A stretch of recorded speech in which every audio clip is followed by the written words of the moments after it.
Welcome to Tidbit Talkin. This is a series that consists of spewing out assorted thoughts which arose from somebody who thinks too much, taking in, and generally loving various entertainment media by the boatload. These tidbits may be little theories, observations, or simply jokes. Please bear in mind that all these ideas come from the perspective of somebody who's experienced every main story bit connected with whatever is currently being gone over. So spoilers will be here. However, other works set in a shared continuity will typically solely be referenced in a way that only makes sense to anybody who's also fully experienced those ones up until their same time occurring points. Sort of a coded nod kind of deal. Now, with all of that out of the way, here we go.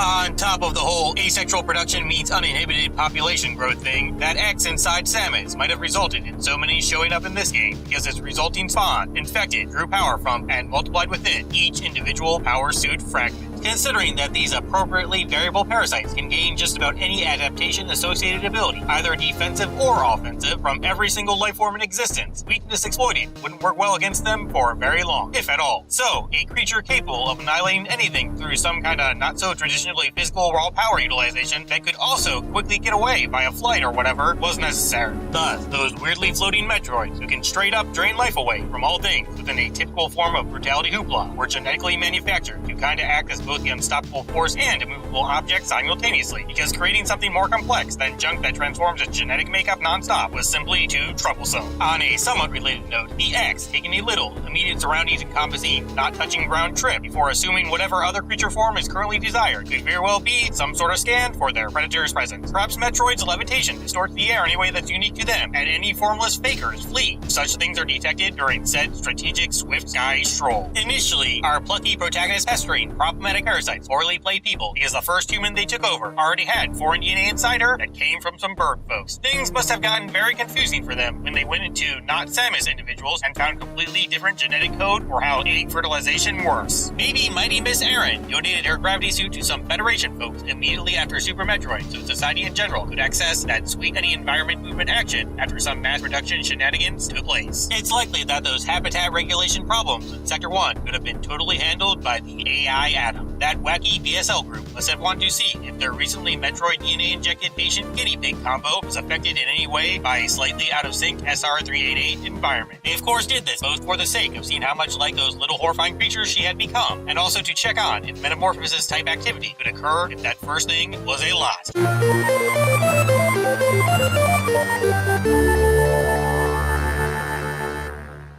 Charging changes, such as point-blank strength increases and shot shapeshifting, seem as if they're the result of that energy processing-related fancy new genetic material Samus was vaccinated with, making her not entirely normal physical attack harnessing work a tad more efficiently. Those colored doors being locked with specialized consoles, which can only be accessed after going through some earlier galactic bounty hunt mimicking levels of exploration, must have been set up to train troopers in obtaining seek and destroy capabilities on par with a certain species slayer. Of course, they can't go all out with design and make set entrances only open when particular weaponry actually gets used, because such actions would result in a scenario which isn't so ideal for teaching multiple classes. Somewhat related, the SAX seems to mostly be using power suit weaponry for finding stuff purposes. Perhaps it knows from Samus's memories that going through new places in such a manner often results in becoming even stronger. Shine sparking, sapping stamina stops during this game. Maybe certain swanky new DNA, which came from erratically moving animals that probably bump into random obstacles quite a bit, came with greater collision-associated protection. There are quite a bit more of these oddly convenient pillar elevators inside the station than what was on Super Zebes. Whoever designed this place must have foreseen that folks wielding copycat Chozo contraption probably wouldn't be so adept at bomb jumping using generic moorball tag. This X, which hijacked that data station Samus would have gotten her various suit from, is protected against super missiles but not charge shots, because its knowledge only consists of what was in the Federation's digital bank, or whatever. They wouldn't have figured out complex energy utilization connected malarkey, because experimenting with such things held too great of a risk with regards to sucking the life out of weapon-testing people. On top of watching the excellently equipped explorer's escapades to see how the replacement power-ups were working out, Federation folks must have been keeping a close eye on her so they could see if their Metroid vaccine enhanced physical prowess like Chozo DNA does. If it did, they would have, of course, made a super soldier army to complement their deadly creature build one. The wave beam harboring X being first up at successful human mimicking could very well be because that weapon's attributes let it expand false flesh enough to wind up in a not zombie resembling state. Neo Ridley's kept all icy so he doesn't get snacked on by recently released Metroids. Letting the things feed on him would be problematic, both because they might get too strong, and also studying an ashy husk isn't nearly as helpful as doing the same with a popsicle. These Edekuns and Decoras must have figured out how to fly Samus's ship while she was reporting to Fairer Federation factions about Super Metroid's events. They probably wound up on the research station shortly after Miss Erin donated them to what she thought was a petting zoo or what have you. This Chozo statue resembling a Tori deal causing that overgrowth problem might have been created by certain sinister scientists making an attempt at consistently cloning the organic power suit parts. Nightmare's gravity manipulating device seems to be all that's keeping its lovely face together. Thus, everything gets all melty once heads get rendered less events heavy.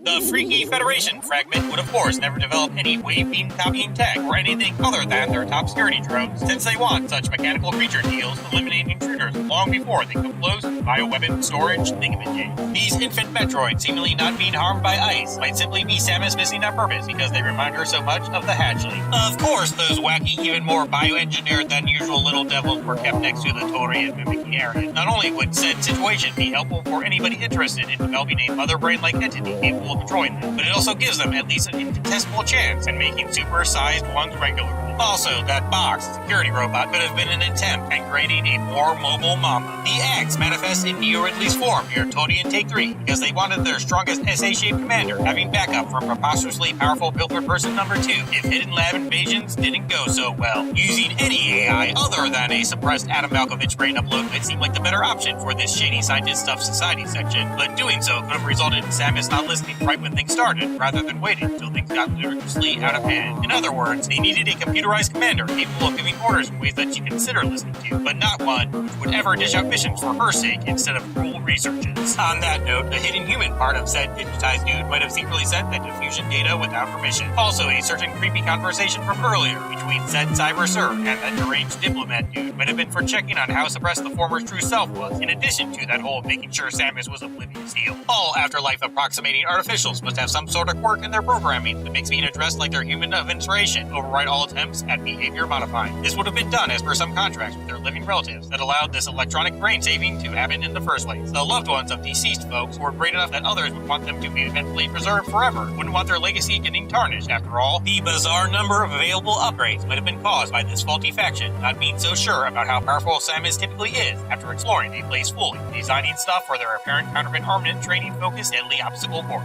Somewhat related, the screw attack letting one get practically anywhere here could very well be because these felonious folks wanted their trainees to really make sure they had a handle on such an odd attack style. On top of potentially being that same hornode infecting one which attacked everybody's favorite bounty hunter during opening sections, the SAX might get all beastly and mangled following a good beatdown because it remembers how messed up she got after bodily invasions took place. Basically, it's both struggling to suppress unwanted painful memories and failing at desired power maintaining as a result of extreme exhaustion. The Omega Metroid won't kill Samus or absorb any of her life force because it notices that shiny new DNA she has every time it strikes and always winds up very confused. It forgets everything immediately after each blow, because hunger sucks. Once they realized what coldness was and how it messed up their only enemies, the 4X must have solely relied on arc or SA making, so they'd have extra defense if ice beams ever failed.